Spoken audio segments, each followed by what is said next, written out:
Nama udah Krisata Entertainment, email aja Krisata Squad Entertainment. Itu nama emailnya tuh.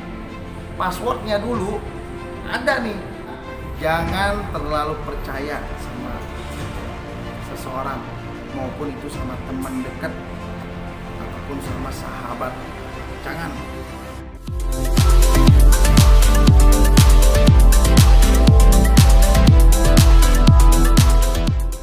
Jangan lupa ya di-subscribe dan nyalakan lonceng notifikasinya. Dulu kayak memohon, tolonglah gua, ayolah apa rekrut gua gitu. Awalnya lu coba deh flashback deh. Ini mungkin yang nonton acara ini juga pasti lagi senyum-senyum nih mendengar gua ngomong. Coba deh flashback. Bagaimana cara lu untuk membujuk gua mau mengajak lu gabung gitu. Coba inget-inget. Tapi ikhlas ya intinya Chris. Ikhlas. Dan persahabatan yang hancur gimana Chris? Nggak apa-apa, wajar. Memulai dari awal lagi? Nggak apa-apa, udah biasa. Mulai dari awal tuh udah biasa banget. Gitu.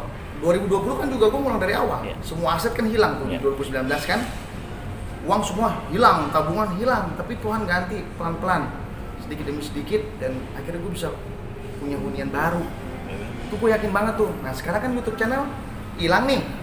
Pasti kan di rumah mereka ini nih yang telah memiliki, pasti kan punya silver button. Ya anggaplah itu kenang-kenangan kita berdua nanti ketika lu ntar punya apa sih, abis silver apa sih, gold ya, Gold. nah ketika lu punya gold, ketika lu punya apa, platinum dan lain-lain, ya mesti ingat sejarahnya. Sebelum berganti nama jadi sebelum berganti nama jadi Hits Infotainment, dulunya nama ini Krisata Entertainment loh. Itu aja, sebagai ini aja, sebagai kenangan aja. Nah untuk yang KH Infotainment ya sebagai kenangan aja, KH Infotainment. Kisah hidup kan nggak ada tuh pasti kan di dalam silver button itu, kisah hidup infotainment kan nggak ada. KH Infotainment. Bro, seluruh Indonesia juga tahu KH itu adalah Kris Hatta, bukan kisah hidup. Tapi oke. Ya mudah-mudahan kalian sukses dengan uang yang dihasilkan dari kedua YouTube channel itu. Dan gue sangat bangga bisa membuat YouTube itu akhirnya bisa menghasilkan uang. Sudah punya pin AdSense. Dengan doa-doa gue yang lagi terjolimi pada saat gue di penjara, rupanya itu langsung didengar sama yang di atas. Karena kan itu tidak ada penghalang. Gue selalu berdoa di dalam penjara, tolong YouTube channel gue yang kedua ini cepat bisa menghasilkan uang, karena gue di belakang gue tuh banyak orang yang bergantung gitu, yang mengharapkan gue tuh maju gitu. Dan akhirnya YouTube itu bisa berkembang, bisa ngasilin uang ratusan juta, Kris Entertainment juga, dan sekarang bisa dimiliki oleh seseorang yang mudah-mudahan uang itu bisa berguna untuk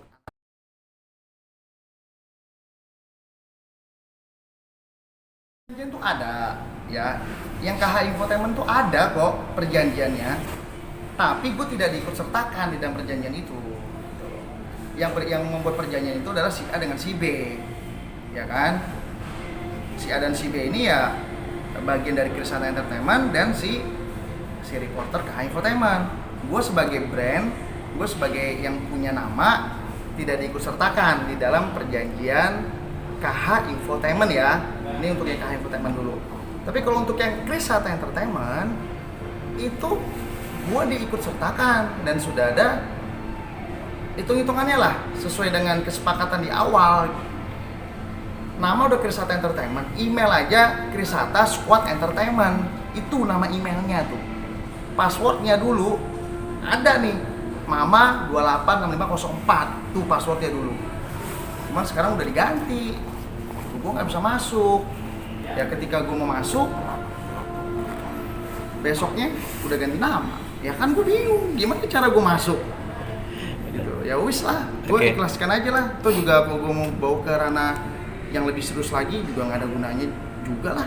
Toh cuman sebatas YouTube channel, gue masih punya Job TV, gue masih punya teman-teman yang menawarkan pekerjaan, video klip dan lain-lain. Ya gue rasa rezeki tidak hanya di situ. Oke, Chris, terakhir hikmah apa yang lo ambil dari kasus ini dan harapan lo akan menjadi seperti apa? Hikmahnya jangan terlalu percaya sama seseorang, maupun itu sama teman dekat ataupun sama sahabat. Jangan. Ini juga pelajaran buat kita semua ya yang bermain di dunia digital. sesibuk-sibuknya kalian sebagai owner atau sebagai yang memiliki apa nih?